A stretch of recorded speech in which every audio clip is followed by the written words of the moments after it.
ስንቶቻችሁ ናችሁ ግን 20 ሊትር የምግብ ዘይት ከ20 ሊትር ውሃ ጋር እኩል ክብደት አለው ብላችሁ የምታስቡት? 20 ሊትር ውሃ 20 ኪሎ ግራም ነው።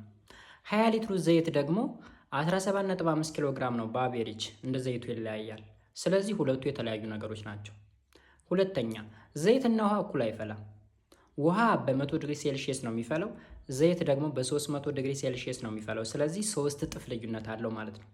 እናም እህቴ አዲስ የምግብ አሰራር ዘይቤ ልከተል ብለሽ መጀመሪያ እስኪ ዘይቱን ላፍላው ብለሽ ዘይቱን ለማፍላት ብዙ ደቂቃ ጠብቀሽ ከሆነ ጊዜ በኋላ ዘይቱ መፍላት ይጀምራልና ልክ ከፈላ በኋላ አሁን ሽንኩርቴን ልጨምር ብለሽ ሽንኩርት ጭምር ብታረጊው አይቁላላም።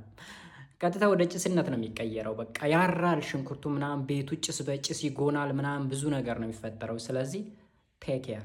ከዛ በተጨማሪ የምትጠቀሚበት ማቴሪያል ብረት ድስትሽ በጣም ስስ ብረት ከሆነ ወይም ደካማ ብረት ከሆነ ሊጨራመት፣ ሊሰባበል፣ ሊነዳደል ሁላ ይችላል ማለት ነው። ስለዚህ ጥንቃቄ። ሶስተኛ፣ ዘይትና ውሃ አይቀላቀሉም። ዘይት ከላይ ይሆናል፣ ውሃው ከስር ይሆናል። ምክንያቱም ዘይት ከውሃ አንጻር ዝቅተኛ የሆነ ፍክታ ስላለው ወይም ደንሲቲ ስላለው ማለት ነው። ይህ ሀሳብ ለብዙዎቻችሁ ቀላል ሊሆን ይችላል፣ ግን አንዳንዶች የምትሸወዱ ሰዎች ስላላችሁ ያላወቃችሁትን እንድታውቁ ብዬ ነው። ታንኪዩ